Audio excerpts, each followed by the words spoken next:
Folks, Black Star Network is here. Hold no punches. I'm real revolutionary right now.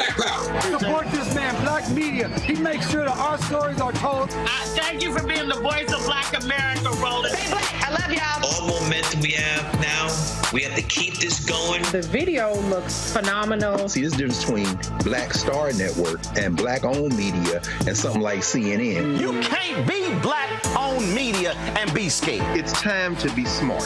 Bring your eyeballs home. You dig?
Today is Wednesday, August 9th, 2023. Coming up on Roland Martin Unfiltered, streaming live on the Black Star Network. The dictator in Florida, Ron DeSantis, has now suspended a second state attorney because he doesn't like the voters decided who they want to represent them. Monique Worrell joins us to talk about what took place this morning and how her replacement has already fired two of her top deputies and put in place somebody who she beat. We'll also talk to Nikki Fried, who runs the Florida Democratic Party, about this assault on democracy in the Sunshine State. The GOP continues its BS anti-woke campaign. You have a Republican presidential candidate, Vivek Ramaswamy, who's calling Juneteenth a useless holiday. How about you being a useless candidate? There's an escalating crisis in Niger where coup leaders are increasingly defiant. We'll speak with the president and CEO of Believe in Africa, who will explain why and how this has escalated. The last former Minneapolis cop who was involved in the death of George Floyd refused to accept responsibility for what he did. Well, guess what? He's going to prison. The judge was not happy at all. And folks continue dropping memes and videos tied to the Montgomery Brawl. We'll show more of that as well, folks. It's a jam-packed show. It is time to bring the funk. I'm Roland Martin Unfiltered on the Black Star Network. Let's go. He's got whatever the biz, he's on it. Whatever it is, he's got the scoop, the fact, the fine. And when it breaks, he's right on time and it's rolling. Best believe he's knowing. Putting it down from sports to news to politics. With entertainment just for kicks, he's rolling. It's on go, roll, roll, y'all. It's Roland Martin, rolling with Roland now. He's funky, he's fresh, he's real, the best, you know he's Roland Martin now.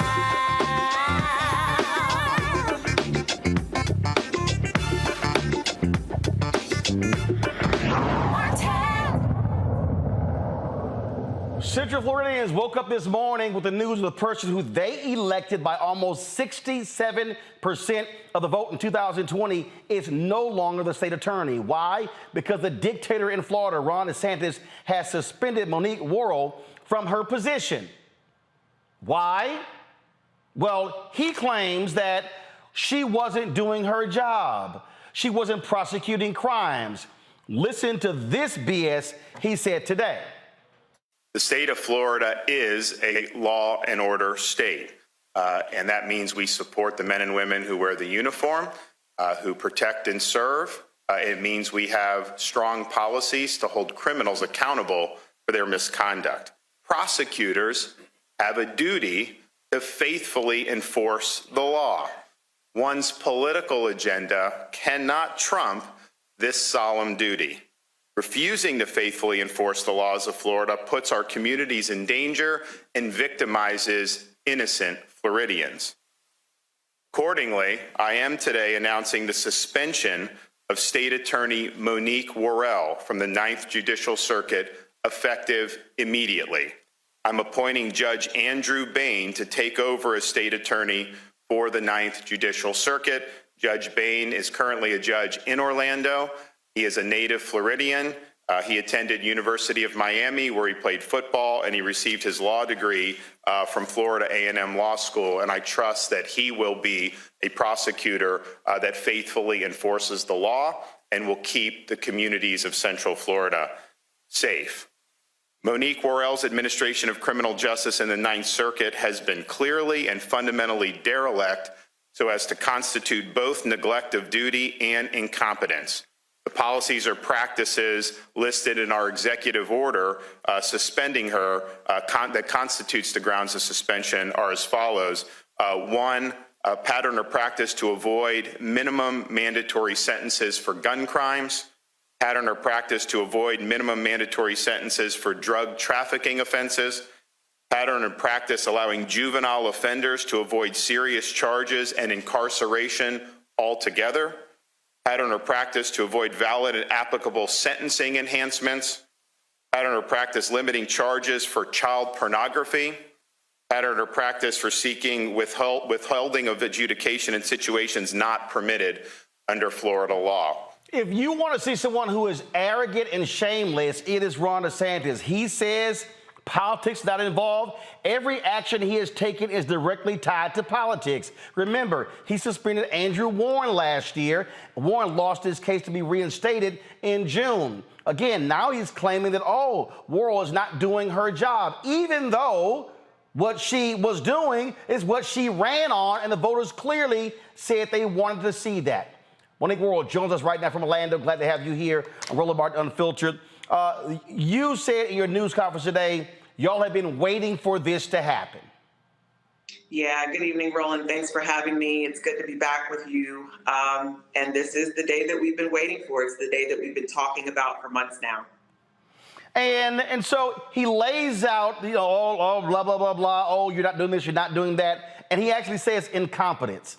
But the things that you were doing as the state attorney, you ran on. So it seems as if Central Floridians were fine with that because you got almost 67% of the vote. You dusted your opponent. Yeah, the thing that I was doing is exactly the thing that I ran and was elected to do. And, it's dereliction of duties because it doesn't align with the governor's politics. So I think it's very hypocritical for him to get up there and say that politics has no place in law and order, because this is all about politics. This is all about his opportunity to restore a failed presidential campaign. So this judge comes in. He immediately gets rid of your two lieutenants. And my understanding, he brings in as the number two the person you beat, or the person who came in fourth place. So a loser who the voters didn't want is now the number two in your office? That is absolutely correct. It's strange how these things work. After I was elected, I met with Ryan Williams because he wanted to be my number two. And I guess he decided that he was going to become my number two one way or the other, with or without me. He was going to be number two in that office, and he has succeeded. And again, what this replacement has done, he's now gotten rid of diversionary programs, the different sort of tactics that you and other states' attorneys have done to minimize folks actually going to jail, because it's been costing taxpayers hundreds of thousands of dollars to imprison people. And so you put in practices that, frankly, are saving folks money, and individuals who, frankly, should not be in jail. You're creating different pathways to still hold them accountable. That's right, Roland. It's not only saving taxpayers' dollars, but it's diverting people from prison who don't belong there. Prison is for people who pose a danger to our society. And the individuals who go through our diversionary programs are not going for violent offenses. And if the governor was really so concerned about community safety, why does he continue to enact laws that are contrary to public safety? We are now a state that has no restrictions for carrying firearms. So anyone can get a firearm. You don't have to get a permit. It's a permitless carry state where we've already seen an increase in gun violence in our communities. There are now more, not less guns, and there will continue to be more guns because every time you loosen the restrictions, people buy more guns. And these are the things that are a danger to our community, not pretrial diversion. So I'm confused. Last I checked, and I've covered city council, I've covered county government, I've covered state politics. Prosecutors have prosecutorial discretion. You don't have to do what a DA in another area does, nor do you have to do what the governor says. You get to make the independent decision as to how to prosecute cases in your area, correct? Well, obviously that's not correct anymore under this regime of this dictator. You know, prosecutorial discretion is under attack here in the state of Florida, but throughout the nation. And this has become a really hot button for political extremists to target individuals who realize that over-incarceration, mass incarceration does not build public safety. Programs and diversionary opportunities increase public safety because they build stronger, safer communities. What's next? Do you plan to file suit against the governor? So I have a legal team that has been assembled, and they are looking at the executive order, and we will be meeting to discuss our next steps in that regard. This has an economic impact. You discussed at the news conference. You're suspended. You don't get paid. No, so it's interesting, right? When law enforcement officers get caught in wrongful activity, they get suspended with pay while the investigation takes place. That is not the case for Andrew Warren or myself now that have been suspended. We get paid for the last day that we worked. Our medical benefits will terminate. And, you know, my family's going to have to figure that out. There is a grave economic impact. And my kids are supposed to start school tomorrow. They don't deserve this. What do you say to the voters? And what is the community saying? Again, it's not like you won 51-49. I mean, you won with more than 2/3 of the vote. Well, unfortunately, if you are in a blue county in this state, your vote doesn't matter. And that's exactly what the governor has shown us by the removal of Andrew Warren, by my removal, and by the removal of all the other Democrats that he has removed in his tenure as governor. Our democracy is under attack. And it doesn't matter if you agree with me or don't. It doesn't matter if you're a Democrat or Republican. Our democracy is under attack. And this man is running to be the next president of the United States. We have to stand together, everyone who believes in democracy, to stop that from happening. The campaign, first of all, your term is up next year. Are you running for re-election? I am absolutely running for re-election, and I encourage people to go to my website, MoniqueForStateAttorney.com, to find out more about me and to support my campaign for re-election. When Tennessee Republicans did the exact same thing, removing Representatives Justin Pearson and Justin Jones, Vice President Kamala Harris came down there. There were a lot of people who were organizing. Do you want to see national Democrats put this on the radar and come down to support you, to support Warren and other Democrats who are under constant assault by dictator Ron DeSantis? Yeah, so absolutely. And again, this isn't about Monique Worrell, right? Monique Worrell is the name that we're discussing today, but this is about democracy. This is about individuals going to the voting booth, making their votes, and then having their votes stripped away from them because other individuals put themselves in positions that allows them to remove democratically elected public officials. Our democracy is at stake, and everyone needs to be in support of holding on to democracy. Last question I have for you. Andrew Gillum lost by 30,000 votes to Ron DeSantis. There were very low numbers in Broward County, Miami-Dade County. I keep saying to people, don't bitch and moan today about what Ron DeSantis is doing if you did not vote in 2020. The fact of the matter is, If enough folks had voted, DeSantis would never be the governor, and you would not be in the situation. This is why votes, not just in your race, but the top of the ticket all the way down, is critical. Yeah, I've been telling people elections have consequences, and we are suffering the consequences of our actions in 2020. And we need to remember that as the ballot boxes open again in 2024. And this isn't just about me. It's about what's happened at the federal level. It's about what's happening on the Supreme Court. It's about what's happening here in the state of Florida. We are suffering the consequences of our actions, and we dare not do that again. Monique, we appreciate you joining us. Keep us abreast of what happens down there.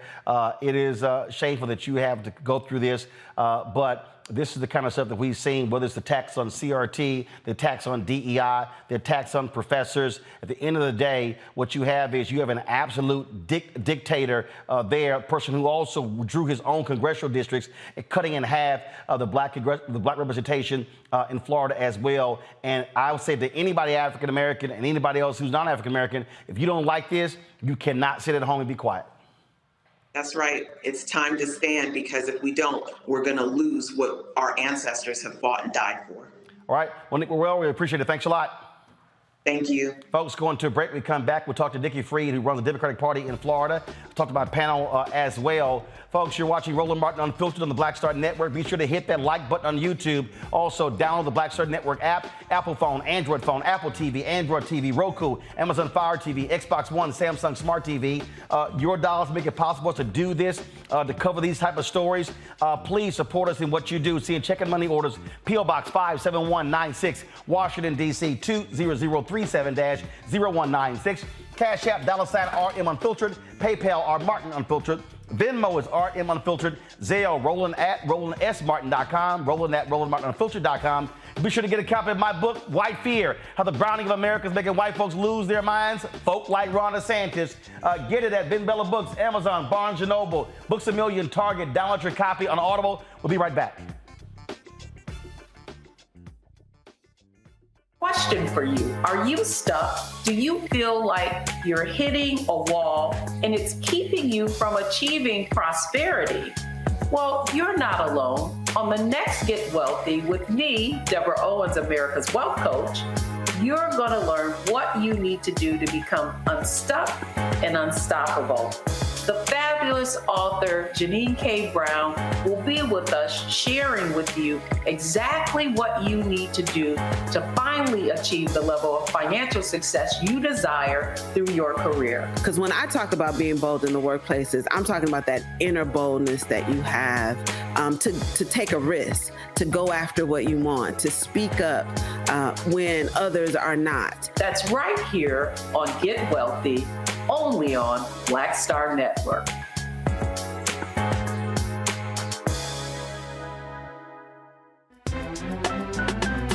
I'm Faraji Muhammad, live from LA. And this is The Culture. The Culture is a two-way conversation. You and me. We talk about the stories, politics, the good, the bad, and the downright ugly. So join our community every day at 3 p.m. Eastern and let your voice be heard. Hey, we're all in this together. So let's talk about it and see what kind of trouble we can get into. It's The Culture. Weekdays at 3, only on the Black Star Network. This week on The Black Table with me, Greg Carr, reparations. Is it finally time? Two of the country's foremost authorities on the subject will join me to try to answer that very question. A powerful installment of The Black Table with me, Greg Carr, right here, only on the Black Star Network. Hello, I'm Paula J. Parker. Truly proud on the Proud Family, Louder and Prouder on Disney+. And you're watching Roland Martin Unfiltered.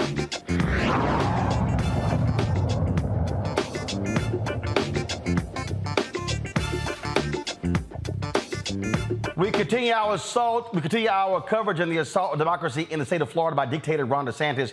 Joining me now from Miami is Nikki Fried. She's the chair of the Florida Democratic Party. Nikki, glad to have you back on the show.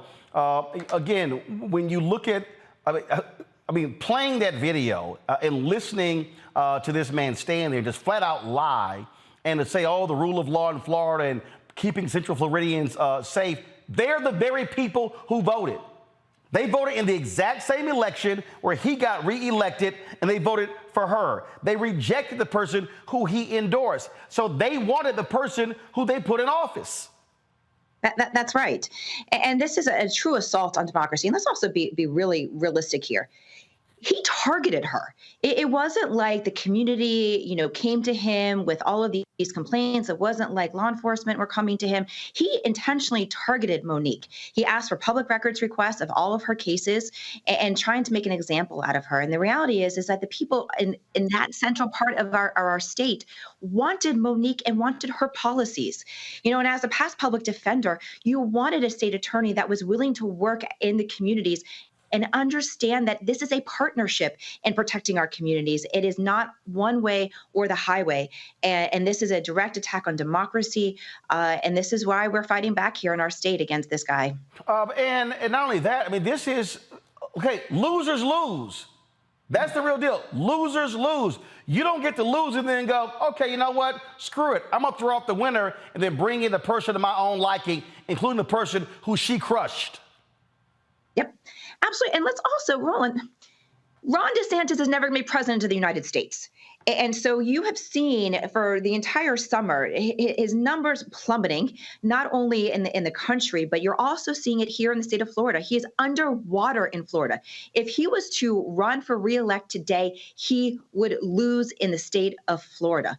And he's running for president, just how he's governed, for white America. Let's be realistic about what is happening here. He is trying to get another headline and trying to show that he is, strong and aggressive on law and order, when all he's doing is trying to distract all of us against what's happening on the national level and the fact that he is losing his election, that he cannot compete with Donald Trump. And so he comes back home. He's only in the state of Florida for 24 hours, and it's an assault on democracy. In fact, I'd rather him stay on the campaign trail because the more he's not here, the better opportunities it is for us here in Florida to organize and to make sure that we are taking back our state. You said he's targeting white Americans. No, he's targeting white conservative Americans. What you're seeing in this country, and I keep saying this to young white voters who are progressive, do understand, voter suppression ain't just about black people and Latinos. It's about folks in college campuses. We saw what happened yesterday in Ohio, where they struck down this initiative where Republicans wanted to increase the threshold to pass a referendum. Same thing, they got crushed all across the state. Ohio State, 98% of the people on that campus voted against it. And so I look at Texas, 75% of young people 30 and under did not vote in the 2022 election. There has to be a wake-up call to young voters to say you cannot let this kind of individual stay in office, whether it's DeSantis in Florida or Abbott in Texas. Yeah, absolutely. And I think that that's what's happening. We've created a generation right now that is the most pissed off generation, rightfully so. They have seen their teachers being attacked. They've seen their community members in the LGBTQ plus community attacked. They've seen books being taken off of their shelves. If they're in higher education, they're seeing DEI in Florida not being offered both inside the classroom and funding of programs outside the classroom. They've been doing active shooting drills every single year in their schools.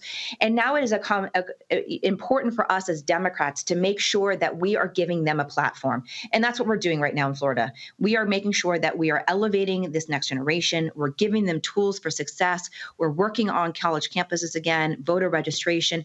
But it is going to be this generation that is going to save democracy. And you're right, we are seeing it all across the country. We even saw it in Wisconsin. When Wisconsin had that special election for their Supreme Court judge, it was the youth that was able to get it across the finish line. Yep. And when the NRA filed for bankruptcy, it was March for Our Lives kids that caused that. So this generation has the fight, has the grit, and now it's time for us old people, I can't believe I'm calling us old, to get out of their way and let them lead and give them opportunities. Where are national Democrats? We saw what happened in Tennessee. Are you hearing from the White House? Are you hearing from the DNC? Are you hearing from Democratic leaders there? Because at the end of the day, what took place in Tennessee, this is the exact same thing. This person is suspending her and throwing her out of the office she was elected to. Yep.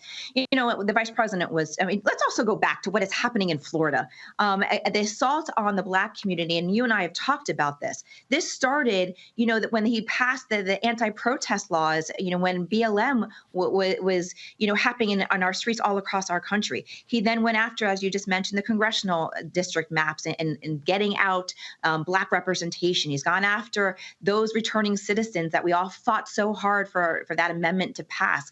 And then, of course, the attacks on AP, African American history, now the all-on assault of African American history in general.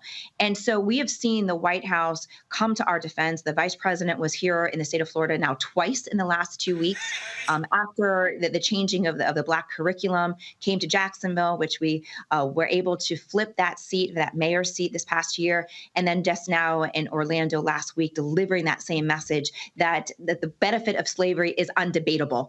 It doesn't exist. And the fact that she is continuing to show up, we are getting support from the White House. But of course, for anybody who is listening to this inside the ears of the Oval Office, we always can use more backup.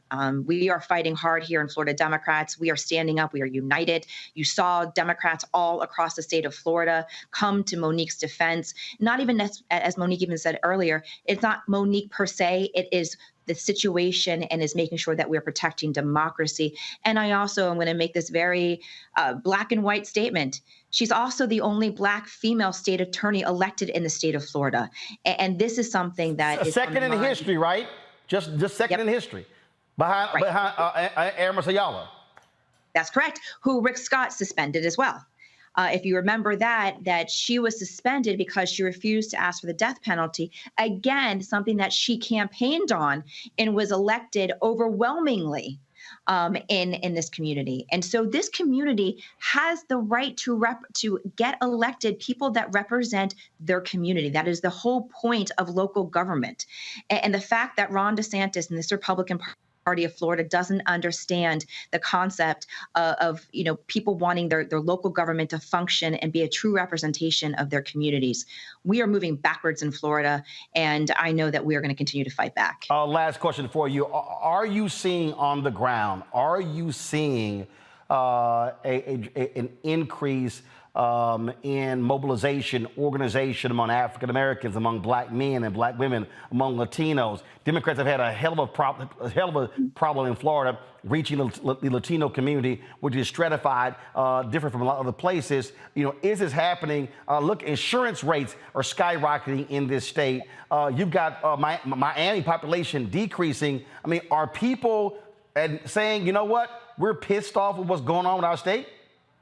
Yes, people are pissed off. I mean, we started our Take Back Florida tour last week in Volusia County, which is a very red area in our state. Over 150 people showed up to our Take Back Florida tour. We then went to Orlando, Seminole County. Today, we're back in Miami-Dade, and we're hitting the ground. And people are coming to these events, energized, excited about opportunities to volunteer, to make sure they're going back onto the doors.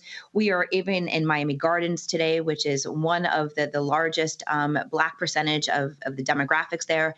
And people are showing up and they're realizing that as these culture wars continue in the state of Florida, you're right. Property insurance is the highest in the nation if you can find it. It has increased 208% since Donald Trump, same person, Ron DeSantis was elected governor. You also then have right now 9% inflation. That is more than double the national average. That is on Ron DeSantis. You can't find affordable homes. Now Ron's affordable housing director is suspended under an investigation. You can't find teachers. We have the largest teacher shortage in the country.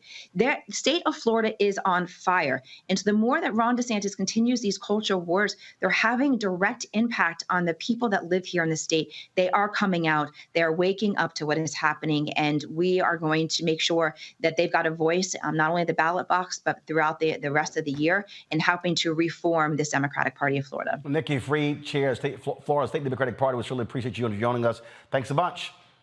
Thanks for having me. Folks, going to the break. We come back. We'll chat with my panel about what's happening in Florida and its impact across the country. You're watching Roland Martin Unfiltered right here on the Black Star Network.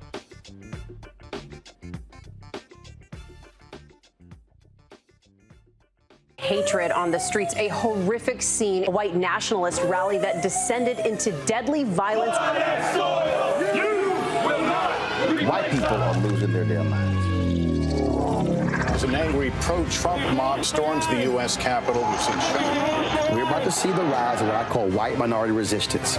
We have seen white folks in this country who simply cannot tolerate black folks voting. I think what we're seeing is the inevitable result of violent denial. This is part of American history. Every time that people of color have made progress, whether real or symbolic, there has been what Carol Anderson at Emory University calls white rage as a backlash. This is the rise of the Proud Boys and the Boogaloo Boys. America, there's going to be more of this. Here's all the Proud Boys, guys. This country is getting increasingly racist in its behaviors and its attitudes because of the fear of white people. The fear that they're taking our jobs, they're taking our resources, they're taking our women. This is white fear.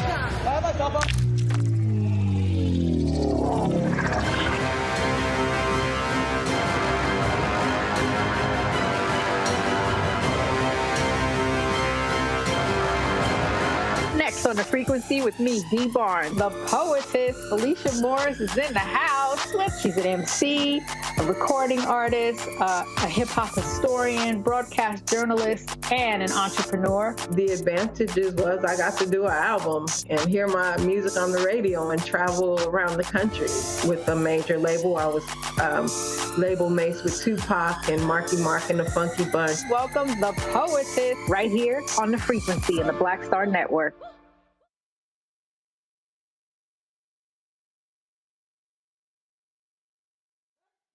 Hey, it's John Murray, the executive producer of the new Sherry Shepherd Talk Show. And you're watching Roland Martin Unfiltered.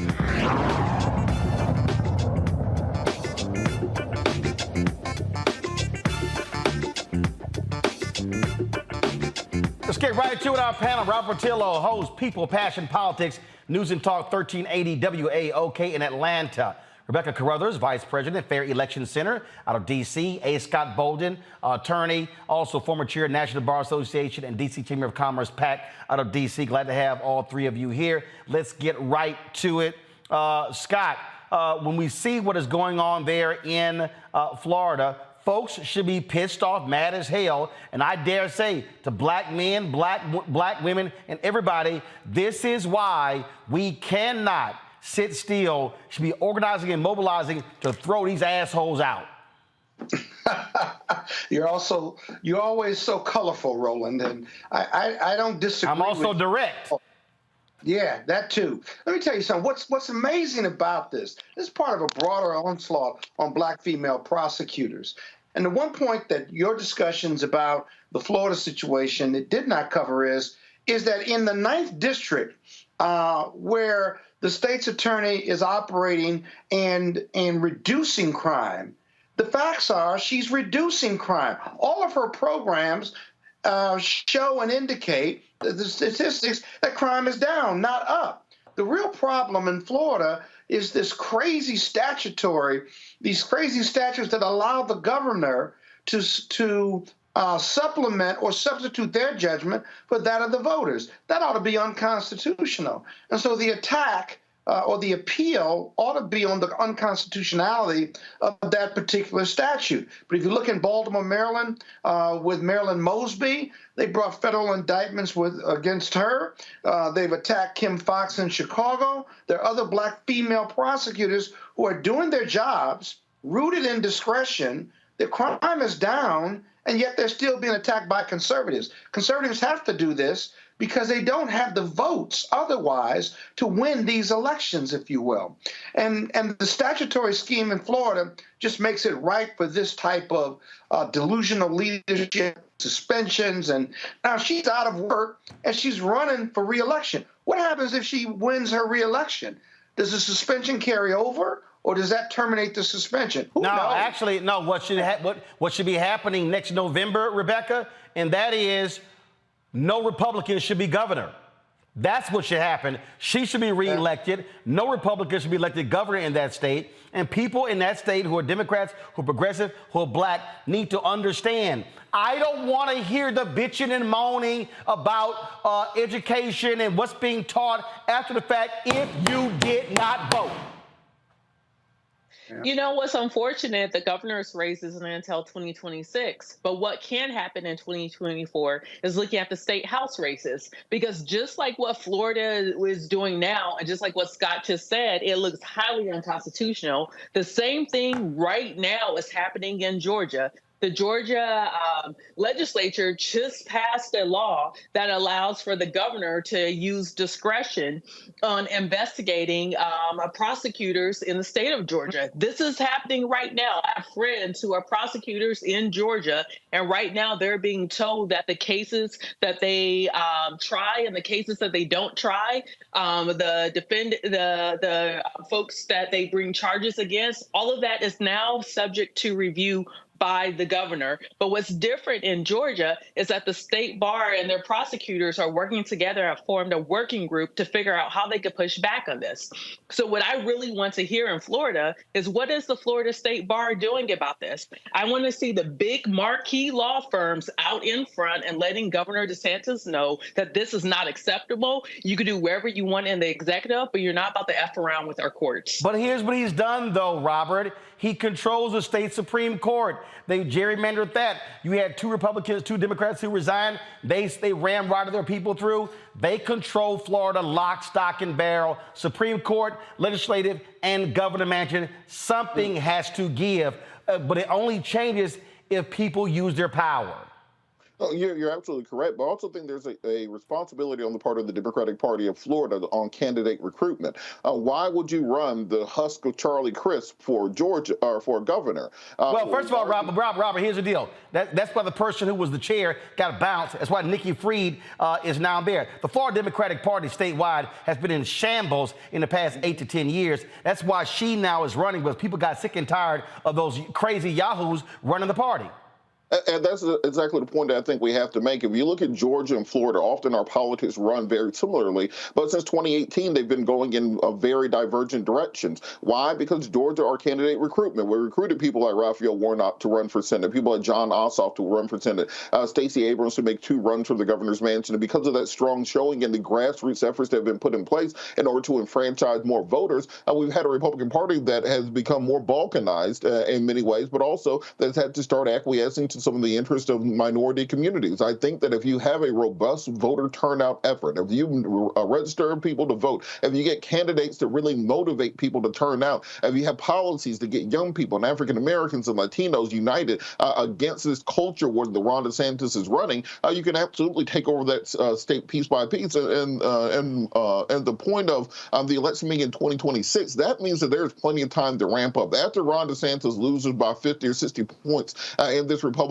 primary, he's going to be in a position of injuring the entire Republican Party of Florida. There's no reason that Democrats should not be able to pick up House seats, state Senate seats, as well as start beating back the Republican Party. It took him years to get to this point. It's going to take years to get out of this hole, but it is doable. But it's going to take a concentrated effort that we have not seen in Florida in many years. Look, Scott, the state has been in an absolute mess over the last decade. Again, Nikki Fried was the last Democrat elected statewide. She lost when she ran for governor in the primary against Charlie Crist, who had no shot whatsoever. I don't know what the hell they were thinking. But the bottom line is this here. When you're rebuilding a party, it ain't going to happen overnight, but it also is going to need resources. And what also has to happen is that national Democrats are going to have to go, well, you know what? Hey, Florida's off the map. They're not going to put any money into it. They've done that in Texas. They did it in Georgia, but the folks in Georgia had to create a statewide mechanism to actually change what happened. That's how Warnock and Ossoff eventually became United States senators, because that was a grassroots effort that was about targeting, micro-targeting folks in that state. Has to happen in Florida. And so this might not happen or might not change over the next 1 to 2 election cycles, but it has to start. But you have to be intentional about it. As a former state party chair in 2003, 2004, rebuilding, reorganizing, and raising money at a level that you've never seen before, it takes intentionality from the state party chair to who serves in the state party to building a strong relationship with Democratic governor associations all the way up to the White House.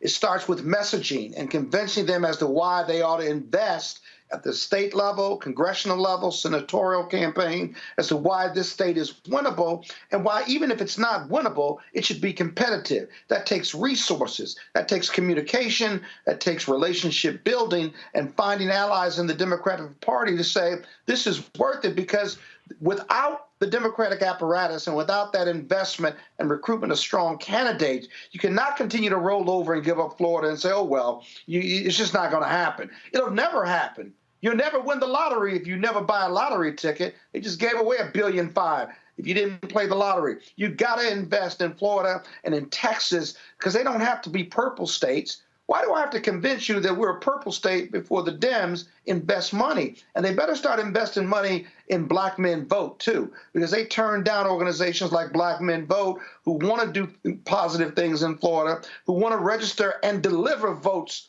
to the during these elections. And the Democratic Party, many factions of them, won't invest in those organizations. It takes a continuum of care to do this. But more importantly, it takes intentionality. And the Democratic Party nationally just doesn't have that right now in Florida. Robert, go ahead. Well, just to Scott's point, the Democratic Party is going to have to just make a decision at some point whether or not they want Black men to vote for them or not. They have to stop being afraid to address the issues of Black men and then just simply expect them to turn out on Election Day.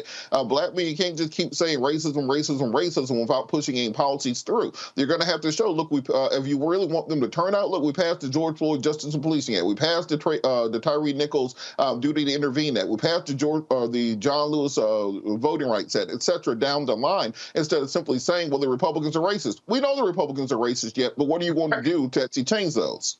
But here's the deal, Rebecca. One second. Rebecca, facts are facts, though. The reality is Black women are the #1 voting bloc for the Democratic Party. Black men are #2. So let's just be perfectly clear. It's not a question of are Black men voting Democrat. They actually are. They are looking at the policies.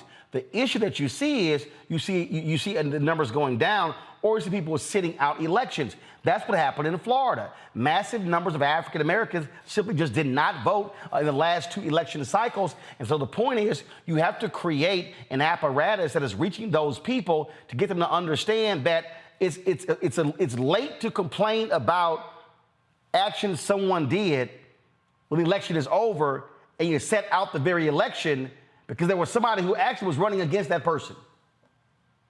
Well, Roland, I campaigned in Florida in 2008 and 2016. And one thing that I could do is talk about in 2022, leading up into 2022, when Nikki Fried was running to become the Democratic nominee in the governor's race.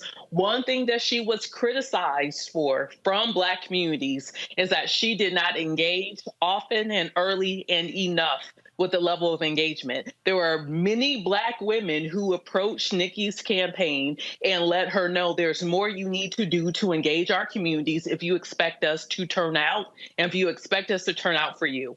As you can see, she did not win the nomination. Not saying that Charlie Crist was a better candidate, because he was not, but I think it's very important here, like everyone's saying, Scott saying, Robert saying, you're saying as well. In Florida, you have to engage Black communities, period. Whether they are Caribbean Black, whether they are African Black, or whether they are American Black. You have to engage with them often. You have to listen to them, and you have to speak to the actual policies that Black folks are talking about in Florida. You cannot treat us in Florida as a monolith, just like you cannot treat Spanish speakers in Florida as a monolith.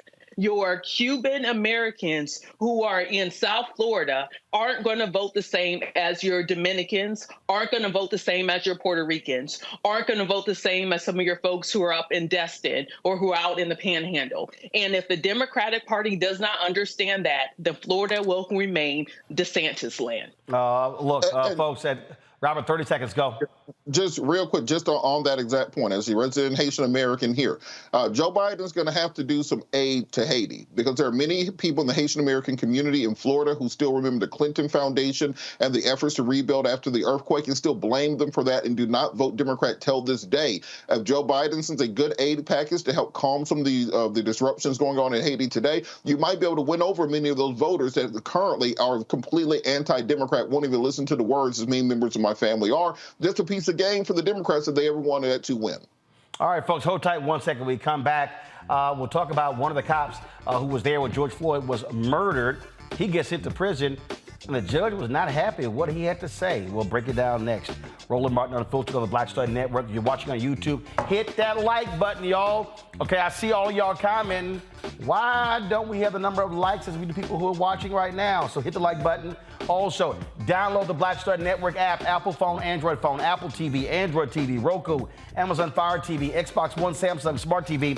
Your dollars are critically important for us to do the work that we're doing, folks. Listen, my advertising people were in New York today, meeting with the Group M agency. We've been meeting with them for 3 years, have not gotten a dime. We're putting up the fight, trying to get it. But listen, your dollars make it possible for us to keep doing what we do. And so send your check and money orders, P.O. Box 57196, Washington, D.C., 20037-0196. Cash App, $RM Unfiltered. PayPal, R Martin Unfiltered. Venmo is RM Unfiltered. Zelle, Roland at RolandSMartin.com, Roland at RolandMartinUnfiltered.com. And be sure to get a copy of my book, White Fear, How the Browning of America It's making white folks lose their minds. Folks, book proceeds go right back to this show. We make it possible, again, to cover the news that matters. And so get it at all available bookstores. You can get it online, Amazon, Barnes & Noble. You can also get it at Target, Books A Million. And so, again, we're out making this thing possible, doing the best that we can. And so nobody's doing what we're doing. I'm telling you right now, you don't see this type of focus in any of these different other sites. They're not out here working as we are, giving you the kind of coverage, 5 hours of live news a day. Speaking of white fear, folks, I'm going to be in Birmingham. I got to give a speech there on Saturday, Black Alabamians for Education, but I'm going to also be there Friday. And so I want y'all to join me in Birmingham. Do me a favor. Come to the Harambe Room. My frat brothers, they own that. 1815 4th Avenue North. We're going to be there this Friday, 6 to 8 p.m. Send an RSVP. Look, I'm bringing 500 books to Birmingham in my speech on Saturday. It's going to be running out. So if you want to be sure to get your copy, an autographed copy, send an RSVP. It's free to open to the public. info@RolandSMartin.com. Spread the word. I'm in Birmingham. I'm back in Birmingham Friday for a book signing for White Fear at the Harambe Room, 1815 4th Avenue North, taking place from 6 to 8 p.m. All right, folks, I'll be right back. I'm Faraji Muhammad, live from LA. And this is The Culture. The Culture is a two-way conversation. You and me. We talk about the stories, politics, the good, the bad, and the downright ugly. So join our community every day at 3 p.m. Eastern and let your voice be heard. Hey, we're all in this together. So let's talk about it and see what kind of trouble we can get into. It's The Culture, weekdays at 3, only on the Black Star Network. Up next on The Frequency with me, Dee Barnes. The poetess, Alicia Morris, is in the house. She's an MC, a recording artist, a hip-hop historian, broadcast journalist, and an entrepreneur. The advantages was I got to do an album and hear my music on the radio and travel around the country with a major label. I was label mates with Tupac and Marky Mark and the Funky Bunch. Welcome, The Poetess, right here on The Frequency in the Black Star Network. On the next A Balanced Life with Dr. Jackie, we're talking all things mental health and how helping others can help you. We all have moments where we have struggles, and on this week's show, our guests demonstrate how helping others can also help you. Why you should never stop giving and serving others on the next A Balanced Life here on Black Star Network. This week on The Black Table with me, Greg Carr, reparations. Is it finally time? Two of the country's foremost authorities on the subject will join me to try to answer that very question. A powerful installment of The Black Table with me, Greg Carr, right here, only on the Black Star Network. My name is Lena Charles, and I'm from Opelousas, Louisiana. Yes, that is Zydeco capital of the world. My name is Margaret Chappelle. I'm from Dallas, Texas, representing the Urban Trivia Game. It's me, Sherry Shepard, and you know what you watch. Roland Martin on Unfiltered.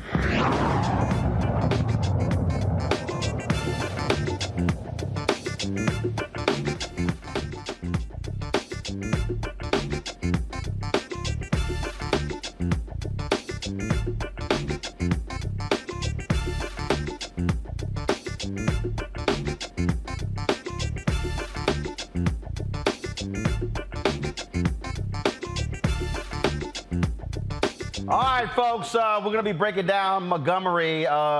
People are still talking about the Montgomery brawl. We'll do that in the next hour. And so we just want to give you a shout of our studio chair because that goes for any people who have any stupid stuff that they say on this show. So my producers put in the script that dude Vivek, who's running who's running on the presidential side. Y'all can show his photo.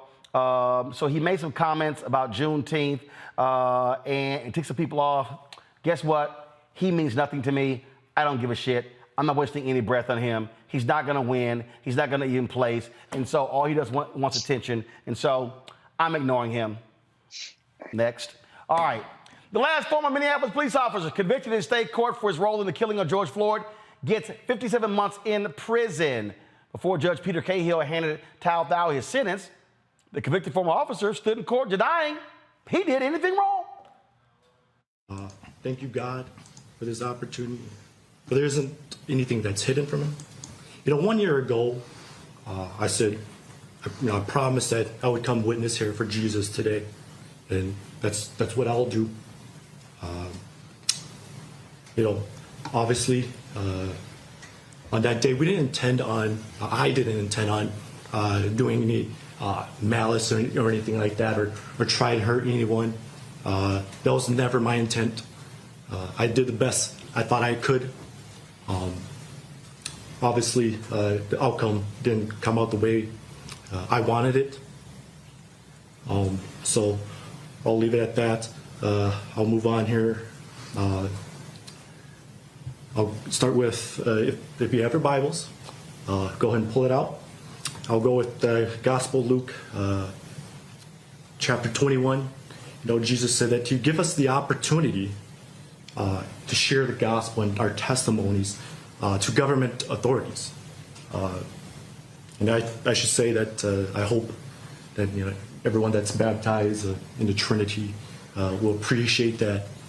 I know God isn't relegated to just Sundays or boxed in.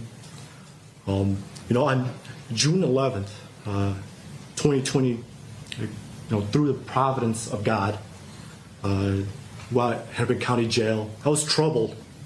I was troubled how the false narrative started, the slander, how as a police officer, you try to go in initially as a fact-finding type investigation, and I merely saw a narrative type investigation, and that deeply disturbed me. I'm sorry, was he preaching a sermon? Well, Judge Cahill, let's just say, didn't take too kindly to Thao's preaching. Mr. Thao, to be perfectly honest, after 3 years of reflection, I was hoping for a little more remorse, regret, acknowledgement of some responsibility, and less preaching. And I'm not going to rehash all the facts from my order, which I found that the things you did and the things you didn't do make you guilty of this crime. I'm not going to rehash all that.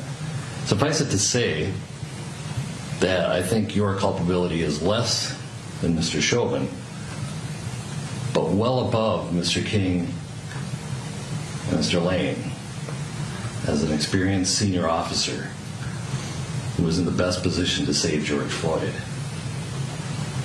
Accordingly, it's my belief that a sentence at the top of the range would be condign punishment. So as to count 2, having been found guilty by the court of aiding and abetting manslaughter in the second degree, after a trial pursuant to Minnesota Rule of Criminal Procedure 26.01 Subdivision 3, judgment of the court is that you are convicted of that offense. Count 1 is dismissed pursuant to the negotiation. You are sentenced to 57 months in prison with credit for 340 days already served. This sentence will be concurrent with your federal sentences. I apologize, Your Honor. And will be served at a federal facility designated by the United States Bureau of Prisons. Upon release from your federal sentence, you will be transferred to the Minnesota Department of Corrections to serve the remainder of your state sentence unless alternative arrangements are made with the United States Bureau of Prisons. Your provided DNA sample is required by law, and you are prohibited from possessing firearms and ammunition for the remainder of your life. Pay a $50 fine, $75 surcharge, and $3 law library fee from prison wages. Any questions? Oh, no. God bless you, sir. All right. All right, we're adjourned. Thank you. Rebecca, he gonna try to slide in that God bless you. This is so phony. This is so American too. Like in this country, when bad things happen to Black people, white supremacy tells us, well, oh, if you just wrap yourself in white Jesus with blonde hair and blue eyes, you're absolved of all of your wrongs, and Black people just got to accept it. I mean, this is classic America. It's phony. It's to be expected. But I mean, if he was going to preach or give a sermon, I wish he would have put a little bass in his voice and made it a lot more interesting. But it was weird. Scott, you stood next to a lot of guilty people. Yes, you have. Yes. Yes. And so, by the way, I've saved a lot, saved more than have gone to jail under my. Okay. All right. Okay. Whatever. Okay. There you go. There you get pat on the back. Okay. My point is, you stood next to guilty people and sentencing. That is not the time to be Mr. and Mrs. Defiant, especially when your ass did it. This dude said he was just a human traffic cone, as if he couldn't do anything. And the judge is like, no. Your ass was a senior officer. You could have done more.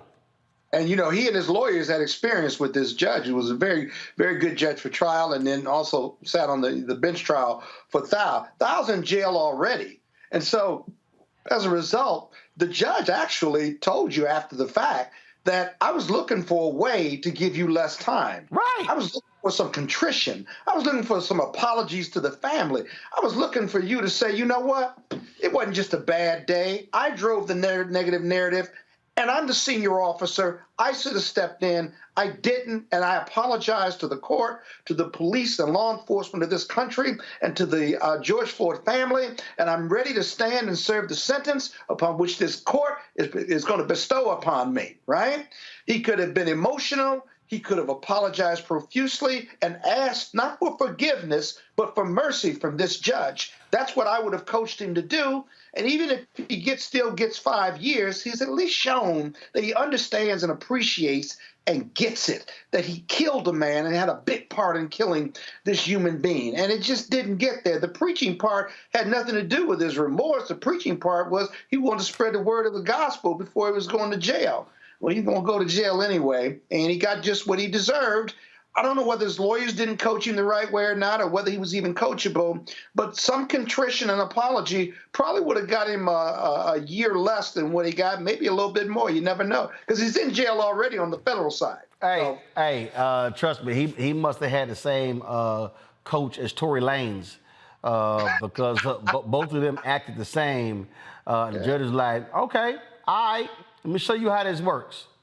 That's right. Yeah. That's what I say. These judges are not BSing with this. Once you get convicted of killing somebody or manslaughter, aiding and abetting, I don't care whether you go to trial and you've never been in trouble before, right? Let me tell you something. You're going to get sentenced to jail. Your liberty is going to be at stake. This is no joke. And it's even worse at the federal level because they got federal sentencing guidelines. But the federal judges have a lifetime appointment. They can go up or down. They can downwardly adjust or upwardly adjust from those guidelines and stuff. And so even when we talk about the 80 felony counts Trump is facing at the state and federal level, this is far more serious than running for office, being nominated, and running for the president. The criminal justice system doesn't care about that. And while Thao is going to jail for a much longer time than he could have gotten, the real issue, even in the presidential circumstance, is he going to be tried and is he going to get convicted? Because if he's tried and convicted, state or federal level, he's going to jail. He's going to be sentenced to jail. I don't know what happens after that, but those judges are going to sentence him because it's their judicial oath and duty to do so. Look, if you didn't do it, I say remain defiant. If you did not do it. In this case, we got his ass on tape. Oh, and yeah. we all saw it, and he did it. And he wouldn't let EMS, emergency services, who was there from the fire department, said, I've got to give this man aid. Let me do it. I'm trained in this. You're killing him, basically. You heard that on the video. And Thao was the one who would not let EMS come in while the process of killing was going on, would not let them intervene. A fellow government worker and employee. He deserves to be in jail for that alone. That's aiding and abetting. And there you go. All right, folks, hold tight. 1 second, we come back. We'll talk about what's happening in Niger. A military coup is causing significant problems in that country. Many other African nations are coming to their aid. Also, it's the gift that keeps on giving. The Montgomery Brawl, folks keep talking about it. You see, we paying homage to them in our studio, right there with the chair. And so we'll show you some of the other memes, photos, and videos that folks have been putting together to commemorate August 5th, 2023, and that is Lift Every Voice and Swing Day. All right, you're watching Roland Martin Unfiltered right here on the Black Star Network.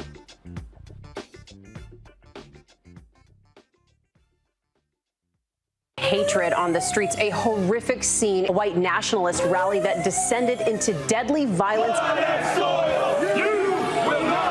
White people are losing their damn minds. As an angry pro-Trump mob storms the U.S. Capitol, we've seen We're about to see the rise of what I call white minority resistance.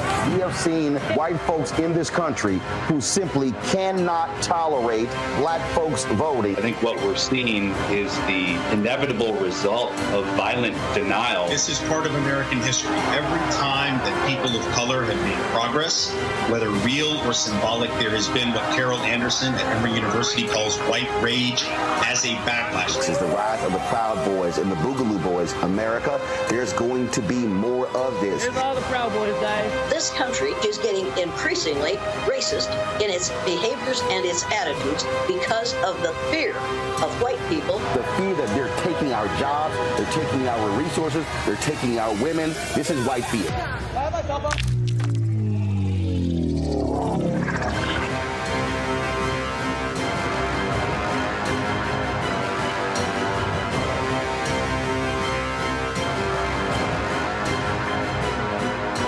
This week on The Black Table with me, Greg Carr, reparations. Is it finally time? Two of the country's foremost authorities on the subject will join me to try to answer that very question. A powerful installment of The Black Table with me, Greg Carr, right here, only on the Black Star Network.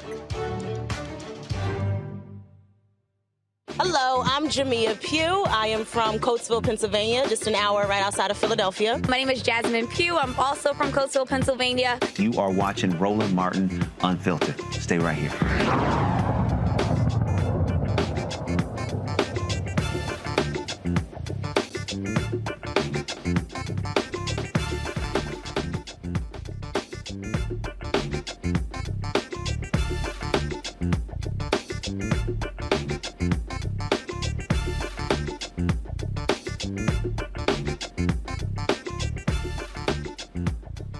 The military coup in Niger continues as reports of the country's president is running low on food and time. Since July 26th, the country has been under military control, with the head of Niger's presidential guard declaring himself head of state.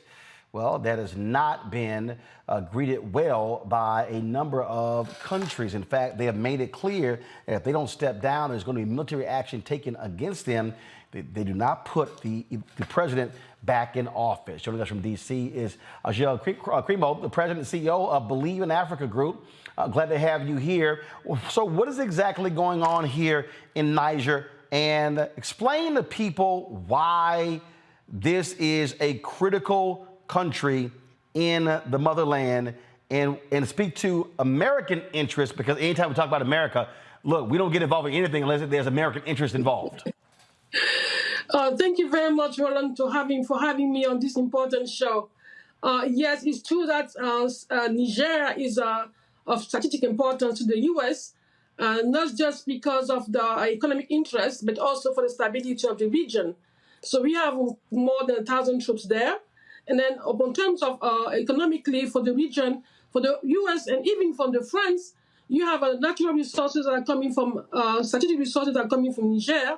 Just last year, there was a huge pipeline of gas pipeline signed between Nigeria and Morocco. They will be building a pipeline from Nigeria to Morocco, and half of it is going to Niger. So this is really important for global players, and that's why it's really critical that we maintain stability in that region, and particularly in that country. Niger, to me, is almost a case that reflects the growing sentiment that you have in the region on what democracy is about. The will of the people, we're facing several coup d'etat, but how do you define democracy? How do you define coup d'etat? Is it military coup d'etat alone or constitutional coup d'etat? So now the reason why we have a lot of stress in the region right now, and it is a result of the stand of the French government and also the ECOWAS and the AU region. The stronger they come and the stronger the population, the youth particularly, are standing on the side of the junta, not necessarily because they like coup d'etat, but because for them, it's almost like the time for them to exercise their freedom and their independence. And that's what we have at stake. And it also creates a huge opportunity for the U.S. as a leader of the region and as a strong partner, respected partner, because the Americans are still enjoying a lot of popularity in the region. It's an opportunity for the U.S. to really re-engage and reconsider the way we approach our diplomacy with Niger and the region. So when you hear these other countries saying that they're going to take military action, a lot of times you don't actually hear that. So clearly the surrounding nations realize that this is crucial. Yes, absolutely. And it's crucial. And that's also where the problem starts. The problem is because if you look at the public opinion, the Africans are saying there's a double standard. We created the president by not having a strong stand when they have previous coup d'etat. Why are we doing that with Niger? So under the leadership of Tinubu and ECOWAS, they were fast on condemning, and they have to condemn. We all agree that we have to condemn the coup d'etat in the strongest possible way. But it requires more legal authority for them to exercise the military power with the country. But now, keep in mind that Africa is intertwined. We have all those virtual borders. For any country to engage in Niger would be almost like engaging other countries as well. I'm not just talking about Guinea, Burkina Faso, and Mali, who had a similar situation and they exercise the solidarity, but also because look at the neighboring countries, for example, Benin and Niger. They've almost completed building a pipeline from Nigeria to the country through Benin. This pipeline was supposed to go to testing the end of this year. It's going to flame. Nigeria and Niger have 6 or 7 states. Same people, same family, same culture. So it's really difficult to imagine any military action in the region without putting the entire region into flame. I don't think anybody wants that. The US does not want it, the French doesn't want it, and obviously the Africans don't want it. So I think the diplomatic route and the political route is the only way out. Questions from the panel. Rebecca, you first. Thank you so much for talking to us tonight. What do you see as the future of Niger? It's going to be very difficult because, as you see, since yesterday, they're not really, unfortunately, I don't know why, probably because they have another support that we have not identified yet, probably Russia, but they tend to be not really open to negotiation. The fact that they did not engage the leader, Mr. General Chani, did not engage with the assistant secretary when she was there, all the AU leaders, ECOWAS leader, none of them were able to meet with the so-called President Chani. This is concerning diplomatically, because how can we negotiate if we don't engage with the leader? But the future of Niger is it's very sad. I have a lot of concern because the country is landlocked. But obviously, when the country like that is very poor, when the youth, who represent 70% of the population, are that desperate, it's almost like do or die. You either die here or die at the sea. So anyway, so it's really a time for all of us, all the Africans and the partners, the friends of Africa and the partners of Africa, to really rethink about a democratic system, because we have countries where even elected leaders do not reflect the will of the people, and sometimes we see instances where the leaders are more accountable towards the biggest donor or the former colonial power, like the French. For example, they have the impression that ECOWAS action was dictated by the French. And that's really concerning. So we really have to take into consideration all those elements, the youth, the growing sentiment, anti-French sentiment, not sympathy for Russia, because I don't think the leaders, the African people, the ones on the street, are pro-Russia. But in Africa, you say when you are sinking, you can even hold the tail of a snake. So if the U.S. is not taking the leadership to really pause and revisit the way we exercise our democracy in Africa, I think it's going to be the beginning of terrible things happening. And not even a proxy war and the rest, because if you go to the Security Council now requesting a resolution to go to military action in the region, I'm sure Russia and China will oppose it. So it's really a dilemma. But it's come down to how do we define democracy? How do Africans have to define their own political system to make sure the leaders are representing the will of the people? Scott? Yeah, but that being said, the military junta certainly has to negotiate. To date, they have not been willing to negotiate, even with the U.S. and France and the Japanese and the strategic importance of Niger. They're bigger and broader geopolitical influences and interests in Niger. Do you see the military opposition that's in office right now, or at least arguably in office? Do you see them coming to the table in good faith or risking military intervention or some level of military intervention, notwithstanding how difficult that would be? They've got to negotiate, don't they? Absolutely. That's why I'm saying that it's unfortunate that they were not able to. They refused to engage with all the leaders who came to them. So I don't know why. Hopefully, we will know very soon. The only thing, the invitation. Yeah. What's going to change that? What's going to change that? Maybe now that they have elected a prime minister, they did yesterday. Maybe General Chani will give a mandate to that prime minister to negotiate. That will be a sense of recognition for him. So the thing is, the premise of negotiation was for you to release President Bazoum, and I think that's why they don't want to engage, because they don't want to give back the power to Bazoum. They want to embark into a traditional way that what we saw in other countries where the junta would take the control of the country, they put a transitional president, and they organize election. They want to see that scenario. But what we are telling them now is reinstate the president and let's engage. So the premise of negotiation, in my view, may be why they are not engaging. They want to be recognized. All right, then. Well, look, we appreciate you joining us to break it all down, and hopefully this will come to a peaceful resolution. Thank you very much. We all hope so. All right. Thanks so much. All right, folks, I'll be back. We come back. Boy, people are still talking about Montgomery. We got more great videos to show for y'all. The Riverfront Rumble. And of course, I know Scott, Robert, and Rebecca can't wait to weigh in on that as well. Folks, if you're watching on YouTube, hit that like button. Also, download our app. Apple phone, Android phone, Apple TV, Android TV, Roku, Amazon Fire TV, Xbox One, Samsung Smart TV. You can also support us with your resources. Our goal is to get 20,000 of our fans contributing on average $50 each. That's $4.19 a month, 13 cents a day. You get this show. You get 6 other shows. We're doing stuff ain't nobody else doing, taking the show on the road, broadcasting from around the country. Trust me, folks. The revolution ain't gonna be televised, but it's gonna be streamed.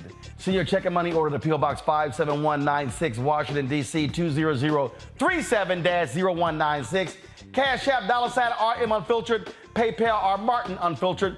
Venmo is RM Unfiltered. Zelle, Roland@RolandSMartin.com. Roland@RolandMartinUnfiltered.com. Be sure to get a copy of my book, White Fear, How the Browning of America is Making White Folks Lose Their Minds. We'll be right back. Question for you. Are you stuck? Do you feel like you're hitting a wall and it's keeping you from achieving prosperity? Well, you're not alone. On the next Get Wealthy with me, Deborah Owens, America's Wealth Coach, you're going to learn what you need to do to become unstuck and unstoppable. The fabulous author Janine K. Brown will be with us sharing with you exactly what you need to do to finally achieve the level of financial success you desire through your career. Because when I talk about being bold in the workplaces, I'm talking about that inner boldness that you have to take a risk, to go after what you want, to speak up when others are not. That's right here on Get Wealthy, only on Black Star Network.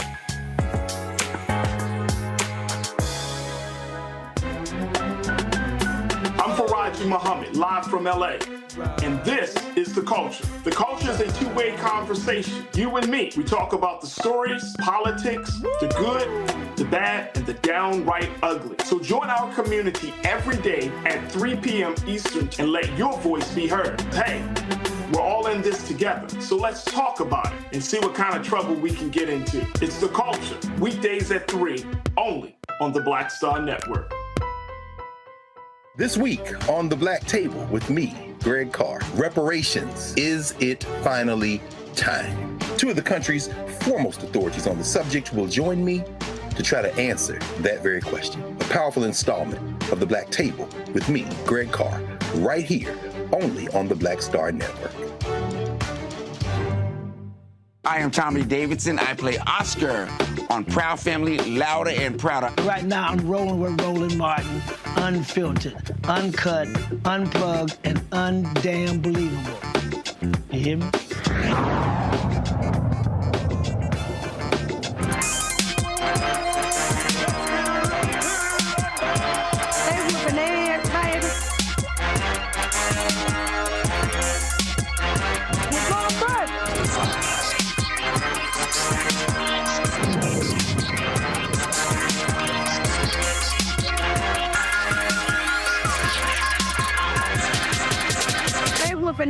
Baby. Ooh, I ain't got nothing but time but to sit here and just clip my nails and file my nails watching all of these wonderful Montgomery videos. Let's go ahead and get this thing started. Roll it. Hello, and welcome back. A lot of you all have said, Rashonda, you're not a black fitted cap tossed in the air, but you stay bringing us together. And to that I say, thank you. Today we're here to discuss the ABB. Oh yes, the Alabama Broke Bra. National Fuck Around and Find Out Day, August 5th. It's really very simple. Let's check the board. Quick recap before lesson. There's a dock worker standing here, looks to be in his late 50s, early 60s. Ask these people who owns this boat, happen to be Caucasian, move their boat, okay? Because there's a ferry trying to dock here, okay? Seems simple, guess not, okay? They get into it, assault this man. He tosses his black cap in the air, okay? Signaling our ancestors that were dropped off in this very area hundreds of years ago, okay? And every black person in the area, okay? A young man over here, Michael Phelps, he swims over here rings itself off. And then we see the most beautiful thing ever. There are black men skipping with no shirt on. Anytime you see a black man no shirt on skipping with his jeans and belt and shoes still on, he's not coming to jump rope with you. He's gonna take your soul. Now, some older gentlemen show up giving old school bink to everybody. Now, I'm not sure if they came from the VFW or they crossed line for Q's in 1993, okay? But they weren't playing with anybody, okay? One of them picks up a chair, white folded chair, hits Susan B. Anthony over the head. Police then arrest some people, detain some people, and here we are, okay? The lesson in this is, number one, violence is the answer when the question is, can you put your hands on me? It's a sweltering hell no, and I'm gonna answer you with my left and my right, okay? I want you all to get this if you get nothing else. We are tired. We're the type of tired that sleep can't fix, and we're not fucking around anymore, okay? Thanks. The type of tired that sleep can't fix. Rebecca, you got a kick out of that Susan B. Anthony line. Yeah, so I'm on the road. I'm actually in Chicago, and I was trying to catch up on what happened. I started to get all these memes and texts from people of just folding chairs. So shout out to our ancestor who invented the white folding or the folding chair, period. Brother Nathaniel, we appreciate you for this moment. But just like all the jokes and the memes, there's a Spotify playlist that's like 2.5 hours. It's called the Alabama Bra F Brown to Find Out playlist. It's Nuck If You Buck. It's everything for 2.5 hours. You need to get pumped up. But I will always recognize August 5th as Cinco de Negro. And I will never not recognize August 5th as that. I guess it's amazing. The Montgomery Sweet Tea Party. All right, let's roll our next video. The thing I want to say about this Montgomery, Alabama brawl down there on the riverboat brawl is that I'm just very worried and very concerned for Jason Aldean and all his fans and followers and what they going through emotionally right now when they see black people beat up some racists. I mean, that must be hard. It's got to be hard for them to see that. Those poor redneck motherfuckers, man. I know it's hard. Y'all to watch that happen. It ain't supposed to go like that. Racists ain't supposed to get instant karma. No. Don't try it in a small town, Jason Aldean said. He was warning black people, don't try justice here. Don't protest for your rights here. And then to see them 4 or 5, 6, 7, whatever the hell, many racists down there just get the fuck beat out of hit. An old white lady hitting her head with a chair. Oh my God, can you imagine? I'm just worried about Jason Aldean and all his fans, what they must be feeling right now. Can you imagine how Ron DeSantis must feel when he saw this shit? Why y'all think he had that Stop Woke Act? To stop woke is to stop black people from being unity. Stop white and black people from being unified for justice racially. He is trying to stop racial justice in its tracks, and then this fucking Montgomery brawl happens. What the fuck is Ron DeSantis gonna do now? His poll numbers is down. I mean, it must be hard for these fucking racists out here in America. God knows what Trump is doing. I'm worried about him, y'all. It must be a real hard time. And I just heard that Ron DeSantis now, he's going to ban the folding chairs in Florida. And they hit that poor white lady in the head with a chair. I mean, they hit a woman, y'all. That's right. They hit a woman who was trying to defend her racist husband. So she deserved it. She literally deserved it. I'm sorry. She deserved it. And it was hard to watch, all that violence. And the main reason it's hard to watch is because it's so fucking funny. You laugh at hard, it hurts. But no, seriously, honestly, I was really happy as a white guy to see racists being held accountable, to see an innocent black man attacked by 4 or 5 white guys, and then that fucking instant karma. It was a beautiful day, a historic day. And most importantly, not only just the accountability part. Said instant karma. I am not a proponent of violence under any circumstances, except extraordinary circumstances, extraordinary times. But what I couldn't get past was, and I'm so glad the brothers came together to do justice, right? But the security guard who told him to move, but what I couldn't get over was there was clearly some conversation between him and the white racists. They threatened each other, and then the brother just looked like, okay, we're going to do this. Let's do this, right? He takes his hat off and tosses it in the air, right? And then squares up in a very defined way. What was the conversation between him and the white boys before they jumped on? The boat. 'Cause he got some punches. Scott, the boat to Harriet, they were waiting for 45 minutes. Right. Man, I'm telling you, it was crazy. That hat is gonna sell for $1 million. You gotta find that hat. No, right? that's the new black. That's the new black back signal. Shit go down. Hat go flying in the air. Let's go. That's called a black 911. Help! That's what that is. All right. We should not be laughing about this. Scott, I know you got. We should not be laughing about this. No, we should not, but we are. So I know you got to leave in 5 minutes. I'm gonna squeeze in one more video before you leave. Go. For a second. Had it been a couple of black guys on that boat and... All right, bud, let's talk about what you're really upset about. What you're really upset about is the fact that white people are the villain in this story. Shut the fuck up, Chris. Black people do not have to imagine if the roles were reversed when our ancestors enslaved their ancestors for damn near 400 years. We all saw what happened. A lone black security guard doing his job was ignored, disrespected, and attacked by a group of white people. Those are the facts. We are not gonna flip the script on this one. Bro, do you watch the fucking news? Are you aware of anything? What do you mean flip the script? All those white people jumped that man. Talk about that shit. Christopher, first of all, this is for you and every other white person who's like, let's just flip the script. Look me in my eyeballs when I say this. We are not going to change the narrative.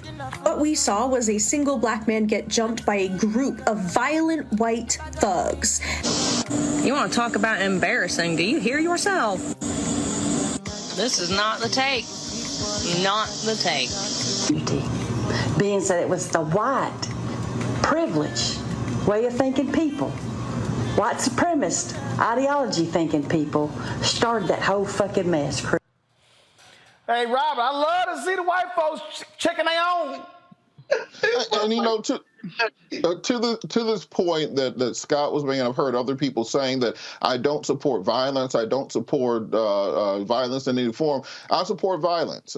In the words. Oh, we know your ass. Hold up. We know you got a whole gun shop under your chair. Look.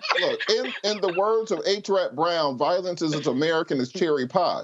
In the words of Frantz Fanon, colonialization by its very nature is violent, and that any group that has been oppressed, it has every right to use violence to throw off those chains of oppression. Fanon even said that this is part of the cleansing nature of the revolutionary narrative. The reason that they have told us that black folks are supposed to turn the other cheek and smile and sing and walk down the street and get beat upside the head and dog sick on us, because they don't want us to know about the Stonewall Rebellion. They don't want to tell us about Nat Turner. They don't want to tell us about John Brown. They don't want to tell us about Elaine, Arkansas in the bloody summer of 1919. They don't want to tell us that the SELC had a gun cellar below the building when it came to those revolutionary battles. They want us to think that maybe if we just sing enough songs and hold enough hands, maybe after 400, 500, 600, 700 years, white folks will decide that we're allowed to have equality in this country, and to see brothers stand up and fight back in the true revolutionary spirit is something I think codified black folks. One of my radio listeners today said this is the biggest moment to unify black folks into OJ verdict.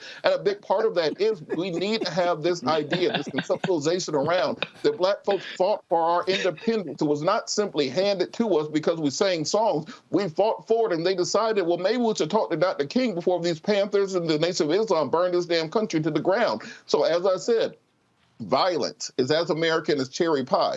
Our damn national anthem has rockets and bombs in it. When they're celebrating the creation of America, you don't see them reenact Ben Franklin writing papers. They reenact the Battle of Concord. They reenact shooting and rockets, red glare, the bombs bursting in air. Be part of that tradition of America and understand who we are and what we are. And we are a colonized people working through a decolonization struggle, just as others around the developing world. Scott? Drop the mic. I'm done. Oh, damn. Yeah. That's how you shut you up? I couldn't say it better, baby boy. I couldn't say it better. Shocking. Shocking that Scott is literally quiet. Yeah. Robert has rendered Scott speechless. Oh, my God. Mark this moment in history. It's August 9th. It's August 9th at 7:29 p.m. Eastern. Hell just froze over. Scott, I know you got to go. Thanks a bunch. I appreciate it. Hey, man, appreciate you. Love you guys. Thank you. All right. Y'all, we got more videos. Roll it. We saw what happened in Montgomery. My brothers and my sisters, we saw what happened in Montgomery, where there was 4 white boys and 4 white girls ganging on one black man. And we want you to know that trouble don't last always. Trouble don't last always, because as the young man threw his hat in the air, it seemed like it was the universal sign that I'm going in for the fight. I may get beat up in this fight, but I need your help. And y'all help came running from the east, from the north, from the south, from the west, and from the river, because somebody swam. That's something that you have to know about black people. We gonna talk about you when you act like you done kidnapped yourself, but we will come together when you swing on us. Come on, somebody. Free at last, free at last. Thank God Almighty. I didn't have to pay to watch this fight, because that was better than Spence and Crawford, but that was a knockout in the first round.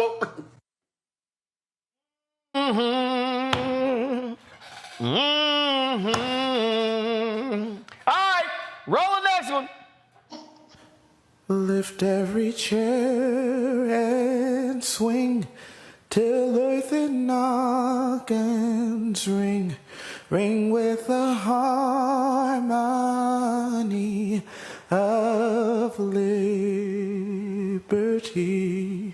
Let our rejoicing rise high as the listening skies. Let it resound loud as a rolling sea. Swing that chair full of the might of the ancestors behind us. Swing that chair full of the strength that the presence has brought us. Facing the rising sun of our new day begun.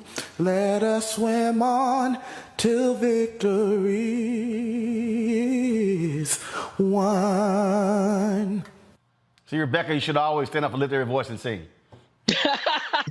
Look, shout out to Aquaman. If there is never a reason for black folks in this country to learn how to swim, this is the reason why. Make sure you know how to swim, because you never know when you're going to get the hootie hoo or the hat is thrown, or you're going to have to go across that river.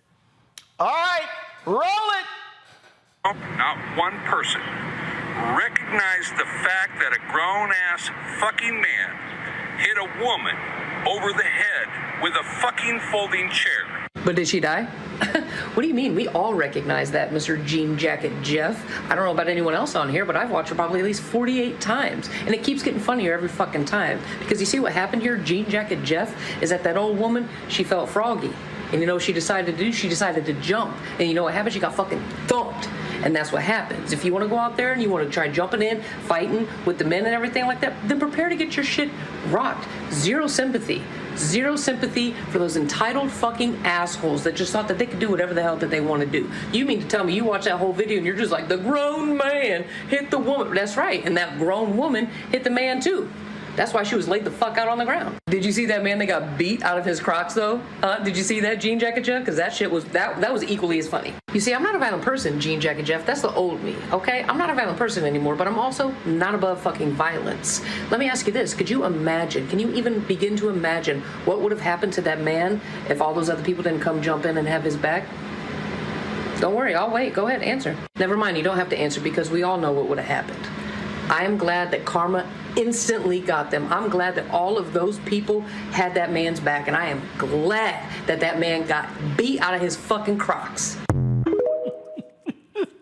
Oh, Robert, it's true I gotta holler. She said, first of all, Jean Jacket Jeff.